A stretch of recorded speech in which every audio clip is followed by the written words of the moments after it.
یہی میزان کا تعلق پڑوسی پڑوسی کے درمیان ہوتا ہے. اگر ایک پڑوسی چاہتا ہے کہ میرا پڑوسی مجھے تکلیف نہ دیا کرے تو اس کو بھی چاہیے کہ یہ دوسرے پڑوسی کو تکلیف نہ دے. تو میاں بیوی کے درمیان بھی تواضع ہے، استاد شاگرد کے درمیان بھی ترازو ہے، بھائی بھائی کے درمیان بھی ترازو ہے، پڑوسی پڑوسی کے درمیان بھی ترازو ہے. اور یہ حقوق العباد کا معاملہ بہت زیادہ اہم ہے. امام غزالی رحمۃ اللہ نے ایک عجیب واقعہ لکھا ہے. وہ فرماتے ہیں کہ ایک بڑے نیک آدمی تھے، ان کی وفات ہو گئی. کوئی 10-15 سال کے بعد خواب میں ان کی زیارت ہوئی. تو امام غزالی نے ان سے پوچھا، سنائے جی آگے کیا حساب ہے؟ ان کا بھائی میں نے تو نیکی پہ زندگی گزاری تھی تو اللہ تعالیٰ نے میرے معافی دے دی، میرے اوپر مہربانی کر دی، لیکن میں ابھی جنت میں داخل نہیں ہو سکا. پوچھا وہ کیوں؟ کہنے لگے اس لیے کہ میں نے ایک بندے سے سوئی ادھاری لی تھی اور وہ اس کو دینا بھول گیا تھا. اب جب تک میرے جو ورثاء ہیں وہ اس کو سوئی واپس نہیں کریں گے، میں حقوق العباد پورا نہ کرنے کی وجہ سے جنت میں نہیں جا سکتا. اب بتائیے کہ سوئی کا معاملہ بھی اتنا اہم ہے کہ اگر ایک سوئی کا بھی ہم نے حساب نہ کیا تو ہم جنت میں نہیں جا سکیں گے. اور یہاں تو ماشاءاللہ زمینیں ہڑپ کر جاتے ہیں، مکانوں پہ قبضے کر لیتے ہیں، کاروبار میں پیسے کروڑوں کے ہضم ہو جاتے ہیں، پتہ نہیں کیا کیا ہو جاتا ہے. تو حقوق العباد جو ہیں وہ بہت زیادہ اہم ہیں، ان کا بہت زیادہ خیال کرنا چاہیے. اگر کسی کے ذمے آتے ہوں تو دنیا میں اس بندے سے معافی مانگ لیں، ان کو دے دیں، ان سے کچھ معاف کروا دیں، قسطیں کروا لیں اور دنیا میں ہی معاملات کو سلجھا لیں. قیامت کے دن ان معاملات کو سلجھانا مشکل ہو جائے گا.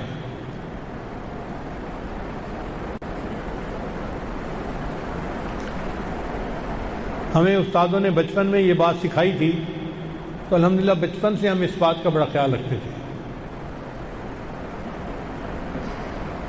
میں 6-7ویں کلاس میں پڑھتا تھا تو ہماری مسجد ہے مومن پورہ، اس کے قریب ایک دکاندار تھا جو دودھ دہی کا کام کرتا تھا. تو میں کبھی کبھی اس سے دودھ کے اوپر جو ملائی آتی ہے نا وہ لے آتا تھا اور کھاتا تھا. وہ مجھے محبوب اچھی لگتی تھی. ایک دفعہ میں نے اس سے ملائی لی تو اس نے مجھے پیسے واپس کیے تو ان میں 1 پیسہ اس نے زیادہ واپس کر دیا. میں نے اسے کہا بھی صحیح لیتے ہوئے کہ آپ نے مجھے 1 پیسہ زیادہ دیا ہے. وہ دکان بند کرنا چاہتا تھا، یہ جلدی میں تھا. مجھے کہنے لگا اچھا بعد میں حساب کر لیں گے، آپ لے جاؤ ابھی. تو میں آ گیا، مگر میرے ذہن میں یہ بات رہی کہ اس کا 1 پیسہ میں نے واپس کرنا ہے. پھر اللہ کی شان دیکھیں کہ 1 سال کے بعد وہ بندہ فوت ہو گیا تو پھر اس کا بیٹا بیٹھنا شروع ہو گیا. میں انتظار میں تو رہا کہ میں نے 1 پیسہ واپس کرنا ہے، مگر کوئی موقع ہی نہیں بنتا تھا. میں یونیورسٹی چلا گیا، پھر کئی سال گزر گئے، کوئی تقریباً 12 سال گزر گئے اس واقعے کو. 12 سال کے بعد میں جھنگ واپس آیا اور میری یہاں نوکری لگی.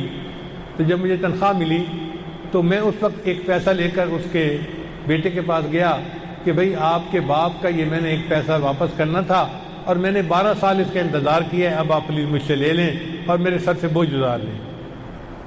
وہ کہ مجھے کیا پتا جی آپ نے دینا تھا یا نہیں دینا تھا، میں کیوں لوں. اب میں اس کی منت کر رہا ہوں، حتیٰ کہ میں رو پڑا. جب اس نے میری آنکھوں میں آنسو دیکھے تو اس نے کہا اچھا میں تمہارے رونے کی وجہ سے تم سے لے رہا ہوں، ورنہ میرا لینے کو دل نہیں چاہتا تھا.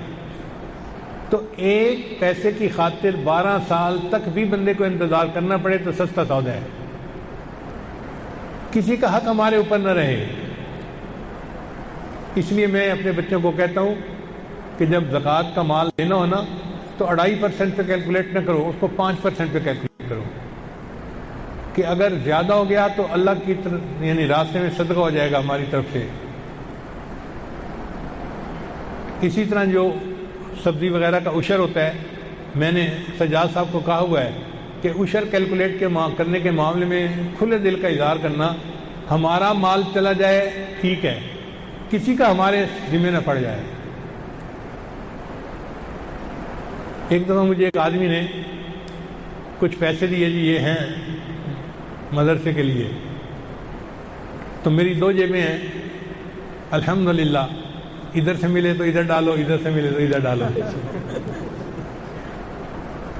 تو میں نے اپنے ذہن میں ایک فاصلہ کیا ہوا ہے کہ یہ مدرسے کے پیسے اس جیب میں رکھنے ہیں اور ذاتی پیسے اس جیب میں رکھنے ہیں۔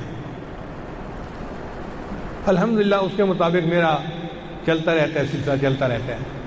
کئی دفعہ بیوی پیسے مانگتی ہے اور میں کہہ دیتا ہوں میرے پاس پیسے نہیں ہیں، تو وہ جھوٹ اس لیے نہیں ہوتا کہ جو جیب میری گھر والی ہے اس کے اندر پیسے نہیں ہوتے، حالانکہ دوسری جیب میں لاکھوں روپیہ ہوتا ہے، تو میں کہہ دیتا ہوں کہ میرے پاس پیسے نہیں ہیں، اور وہ بھی سمجھ جاتی ہے۔ اور اللہ نے زندگی میں ایسی بیوی دی ہے کہ وہ ایک جیب کے بعد دوسری جیب کو دیکھتی ہی نہیں ہے، وہ کہتی ہے جب اسی سے مجھے سب کچھ مل جاتا ہے تو مجھے کیا ضرورت ہے تفتیش کرنے کی۔ تو الحمدللہ اس طرح کا انتظام کرتا رہا۔ اب ایک بندہ آیا، اس نے کچھ پیسے دیے، وہ میں نے ادھر ڈال دیے، کچھ پیسے دیے وہ میں نے ادھر ڈال دیے، مجھے تو ایسے ہی یاد پڑتا ہے۔ کپڑے بدلنے کا وقت آیا تو بیوی نے وہ کپڑے بدلوائے اور جیب کے پیسے نکال کے اکٹھے کر دیے۔ اب مجھے یہ سمجھنے لگے کہ بھئی کون سے پیسے ہیں اور کون سے نہیں ہیں، تو میں نے بیوی کو کہا کہ وہ میرے پیسے الگ الگ تھے، آپ نے کیوں اکٹھے کر دیے؟ کہنے لگے اب یہ تو غلطی مجھ سے ہو گئی، لیکن آپ کریں گے کیا؟ میں نے کہا اس کا آسان طریقہ یہی ہے کہ یہ سارے کے سارے پیسے مدرسے کے ہیں، میرا کیا ہے، اللہ مجھے اور دے دے گا۔ پہلے کون سا میں پسینہ بہا کے کما رہا ہوں، بادشاہوں کی زندگی گزار رہے ہیں، اور اللہ کسی کو بھیجتے ہیں وہ آ کے دے کے رو کے پھر جاتا ہے۔ تو جب اللہ نے اتنی آسانیاں کی ہیں تو ہم کیوں حرص کریں؟